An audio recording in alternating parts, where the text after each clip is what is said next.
When is the force experienced by current carrying conductor placed in magnetic field is largest? कब ऐसा होगा कि अगर कोई करंट कैरिंग कंडक्टर यानी कोई करंट कैरिंग वायर हमने रख दिया मैग्नेटिक फील्ड के, ये मैग्नेटिक फील्ड लाइन है, इसके बीच में रख दिया, तो कब वो मैक्सिमम होगा? इस पर जो मैग्नेटिक फील्ड के कारण जो फोर्स है यानी मैग्नेटिक फोर्स जो है वो कब मैक्सिमम होगा? तो मैग्नेटिक फोर्स का फॉर्मूला होता है BIL sine theta.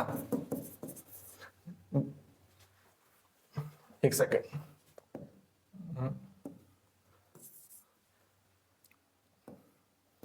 BIL sine theta. B है मैग्नेटिक फील्ड, ये समझ लीजिए B क्या है, मैग्नेटिक फील्ड है, ये यहां पर मैग्नेटिक फील्ड है।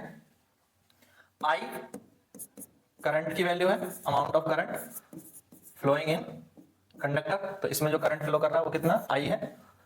L लेंथ ऑफ कंडक्टर है, इसकी लेंथ है, और थीटा जो है मैग्नेटिक फील्ड और कंडक्टर के बीच में जो एंगल है ये है एंगल थीटा।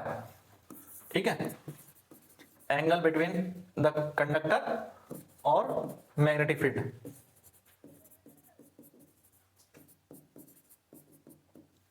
तो साइन थीटा की वैल्यू कब मैक्सिमम होगी?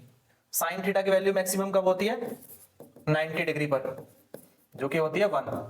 तो यानी जब ये कंडक्टर परपेंडिकुलर होगा, जब ये कंडक्टर परपेंडिकुलर होगा इस तरह से, कंडक्टर वायर जो है परपेंडिकुलर होगा किसके? मैग्नेटिक फील्ड लाइंस के B के, तो इसमें जो फोर्स लगेगा, इस पे जो फोर्स लगेगा वो मैक्सिमम होगा। ठीक है, अब यहां पर करंट की डायरेक्शन ऐसे है, हम फ्लेमिंग लेफ्ट हैंड रूल से देखें तो करंट की डायरेक्शन अपवर्ड है और मैग्नेटिक फील्ड की डायरेक्शन जो है वो इसमें है और करंट की डायरेक्शन अपवर्ड है। तो यहां पर जो फोर्स है वो फोर्स की डायरेक्शन क्या आएगी? इनवर्ड आएगी। मेरे हाथ में ध्यान देंगे तो ये जो मिडल फिंगर है ये करंट की डायरेक्शन में होगी अपवर्ड, ये मैग्नेटिक फील्ड की डायरेक्शन हो गई। ठीक है, और बोर्ड के अंदर की ओर, तो अंदर की ओर जो मैग्नेटिक फील्ड है उसको सॉरी फोर्स है, तो वो फोर्स कहाँ है? इनवर्ड डायरेक्शन में। मैग्नेटिक फील्ड की डायरेक्शन ये है, करंट की डायरेक्शन ये है, अब समझो। ठीक है, तो फोर्स जो लगेगा वो इनवर्ड डायरेक्शन में लगेगा 90 डिग्री पर, और ये मैक्सिमम फोर्स होगा। और जब फोर्स की वैल्यू मैक्सिमम होगी तो F = BIL होगा, क्योंकि साइन थीटा 90 होने पर साइन थीटा की वैल्यू 1 हो गई। क्लियर है?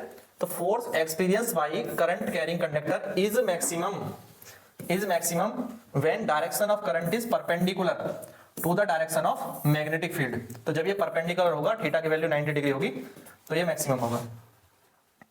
ठीक है, कोई दिक्कत इसमें?